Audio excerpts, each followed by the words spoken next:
आठ मुकदमात में इमरान खान साहब की को जमानत मिलना, क्या सोचा जा सकता है कि इमरान खान साहब के लिए रिलीफ का रास्ता खुल गया? तहरीक इंसाफ जो उम्मीद कर रही है कि सिर्फ 190 मिलियन पाउंड केस रह गया, जिस दिन समाअत के लिए मुकर्रर होगा तो वहां इमरान खान साहब की रिहाई का रास्ता खुल जाएगा? शाहजेब साहब, बिल्कुल भी नहीं शाहजेब साहब, मुझे ऐसी कोई रिलीफ नजर नहीं आ रही। बल्कि अगर आज जो 4 सफ़ात के ऊपर मबनी अदालत का फैसला है, आप उसको बगौर जायजा लें तो बड़ा केयरफुली वर्डेड फैसला है और अदालत ने रिफ्रेन किया है किसी भी तरह के मेरिट के ऊपर बात करने के लिए। प्रिंसिपल तो है ये कि बेल में मेरिट के ऊपर बात नहीं होती, लेकिन अदालत ने बड़ा केयरफुली और बड़ा ही रिफ्रेन किया है, खुद को डिस्टेंस किया है मेरिट से। तो उससे जाहिर होता है कि अदालत उस तमाम एविडेंस को, उसकी क्रेडिबिलिटी को प्रेजुडिस नहीं करना चाहती जो ट्रायल कोर्ट्स के अंदर है। शाहजेब साहब, यहाँ पंजाब के अंदर करीबन 5 डिवीजन्स के अंदर 9 मई के मुकदमात हैं और तमाम मुकदमात के अंदर अगर आप देखें सिर्फ रावलपिंडी का डिवीजन ये रह गया है जहां से मुकदमात के फैसले नहीं आए। जिस एविडेंस के ऊपर अभी आप भी सवाल उठा रहे थे, मैं भी उठाता हूं कि वो किस तरह का एविडेंस है या किस तरह के विटनेसेस है, उन पे कम से कम 8-10 फैसले आ चुके हैं। उनका फेट क्या होता है आगे जाके वो तो बाद में पता चलेगा। लेकिन मैं आपको ये बता दूं कि ये जो सिलसिला शुरू हुआ शाहजेब साहब, ये जो 9 मई से रिलेटेड है, ये उससे पहले भी सिलसिला हालात बहुत खराब थे। और जब इमरान खान साहब को गिरफ्तार किया गया इस्लामाबाद हाई कोर्ट से, उसके बाद उनको जहां पर भी लेके जाया गया, उनकी एक्सेस कहां तक थी, उनको वो मोबाइल फोन किसका इस्तेमाल कर रहे थे, अगर आपको याद हो एक ऑडियो भी कहीं से आई थी जिसमें वो किसी आजम की बात कर रहे थे।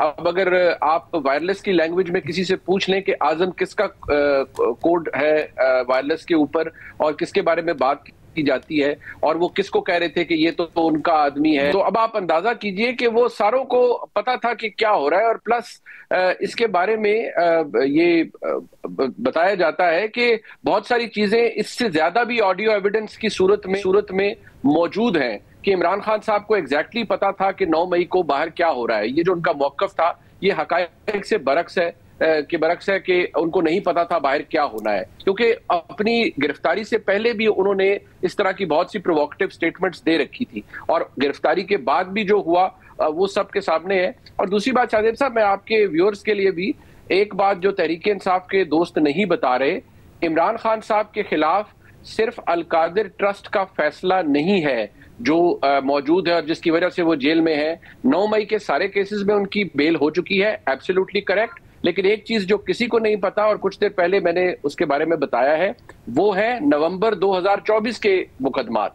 उनमें तकरीबन 7 मुकदमात में इमरान खान साहब को जुडिशल किया जा चुका है। 11 रोज का उनका फिजिकल रिमांड था, उनके जेल को ही उनका पुलिस स्टेशन डिक्लेयर किया गया, उसके बाद उन्हें फिजिकल रिमांड पे ही जेल के अंदर ही रख दिया गया। और उन मुकदमात के अंदर उनकी पोस्ट अरेस्ट बेल यानी जमानत बादस गिरफ्तारी होनी है, तब उनको रिलीज किया जाएगा। और उन मुकदमात के अंदर शाहजेब साहब इंटरेस्टिंग एलिमेंट ये है कि अब तक किसी ने सिरे से बेल ही अप्लाई नहीं की। उनमें से या उनके अलावा शायद एक मुकदमा और भी है जो शाहजेब साहब एक पुलिस एहलकार के मर्डर का है। जो पुलिस एहलकार शहीद हुए वो मुजफ्फरगढ़ से ताल्लुक रखते थे, टेक्सिला में शहीद हुए। उस मुकदमे के अंदर, उस FIR के अंदर इमरान खान साहब को मरकजी मुलजिम बनाया हुआ है इस्तिगासा ने। तो उन मुकदमात के अंदर भी, उसके अंदर भी शायद गिरफ्तारी डाल दी जाए अगर कभी जरूरत हो। तो रिलीफ तो हमें कहीं नजर नहीं आ रहा। पेशबंदी बहुत सी चीजों की ऑलरेडी की हुई है। एक जो बात की गई थी वो और जाहिर पब्लिकली की थी DGI-SPR ने कि सिद्क़े दिल से माफी मांगे 9 मई के हवाले से, तो क्या वो वाला भी मामला खत्म हो गया है माफी तलाफी का? कि अगर वैसे तो इमरान खान साहब जाहिर अभी भी उनकी तरफ से यही मौक़िफ़ आ रहा है तहरीक इंसाफ की तरफ से कि फॉल्स फ्लैग था 9 मई, मगर क्या वो वाली विंडो भी अब खत्म हो गई? शाहजेब साहब, अगर आपको याद हो तो मुतअद्दिद दफा आपके प्रोग्राम में भी मैं ये बात अर्ज कर चुका हूं कि जब DGI-SPR ने 7 मई 2024 को ये कहा तो बहैसियत सहाफ़ी मैंने इस चीज को टैप करने की कोशिश की कि ये इसका मतलब क्या है, इसकी इंटरप्रिटेशन हम क्या निकालें। तो उसका अंदाजा फिर मुझे यही इस बात से लगा कि माफी को इस तरह से लिया गया है कि भाई माफी तो आप अपने किसी भी गुनाह के ऊपर या जुर्म के ऊपर मांगेंगे, वो एक सिंगल एक्ट है, लेकिन माफी का कबूल होना वो इस्तेकाक इदारे का है या रियासत पाकिस्तान का है, वो माने या ना माने। तो ये तो खुली छुट्टी नहीं है कि आप माफी मांग लेंगे और आगे बढ़ेंगे, ऐसा नहीं होगा। तो इस हवाले से तो मैं मुतअद्दिद दफा आपके सामने भी अर्ज कर चुका हूं, किसी की कोई नीयत नहीं है शाहजेब साहब आज की तारीख तक कि वो इमरान खान साहब के मामलात को दुरुस्त कराए या उनको कोई छुट्टी मिल जाए या हालात ठीक हो जाए। इस निज़ाम के अंदर जहां ये सब कुछ हुआ है शाहिद साहब, वहां जो अदालती प्रेसिडेंट्स बन रहे हैं, मेरा खौफ बहसियत एक पाकिस्तानी और बहसियत एक कानून के तालिब इल्म की ये है कि ये जो प्रेसिडेंट सेट हो रहे हैं, इनके बारे में तारीख क्या कहेगी। वैसे अगर जब फिर हालात ये हैं तो शहबाज शरीफ साहब कहते रहें कौमी डायलॉग और ये सारी बातें करते रहें डायलॉग के हवाले से, क्या वाकई फिर तहरीक इंसाफ का मौक़िफ़ ठीक है कि भाई क्या करें हम आपसे डायलॉग करके, जब अगर हालात इदारे में के हवाले से जो आप बात बता रही हैं? शाहजेब साहब, बात यह है, द बिटर ट्रूथ और द अनफॉर्चुनेट ट्रूथ इज कि ये जो हुकूमत की ऑप्शन है या जो ग्रैंड डायलॉग की बातें हैं, बादरत के साथ ये इममटीरियल है। उनमें राना सनाउल्लाह साहब जैसे या और लोग जो शायद डायलॉग के ऊपर, इंक्लूसिव प्रोसेस के ऊपर यकीन रखते हैं, वो समझते हैं कि चले बात कर लें, हालात बेहतर हो जाएंगे।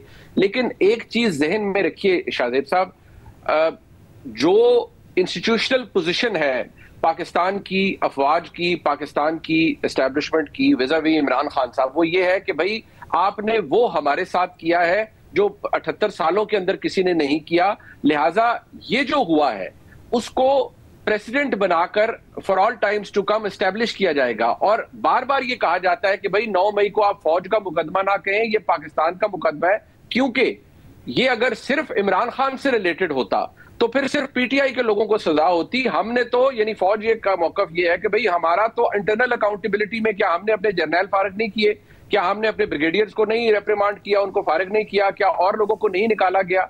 तो जब ये सब कुछ हमने किया है तो बाकी कोई क्यों इससे बरीउज़्ज़मा हो सकता है? लेकिन मेरा सवाल और मेरा इस्तेदलाल निहायत मुअद्दबाना ये होता है कि जरूर हो, लेकिन क्या कानूनी तौर पर ये दुरुस्त फैसले हैं, मजबूत शवायद के ऊपर मबनी है? ये सवाल पहले भी था और आज भी है।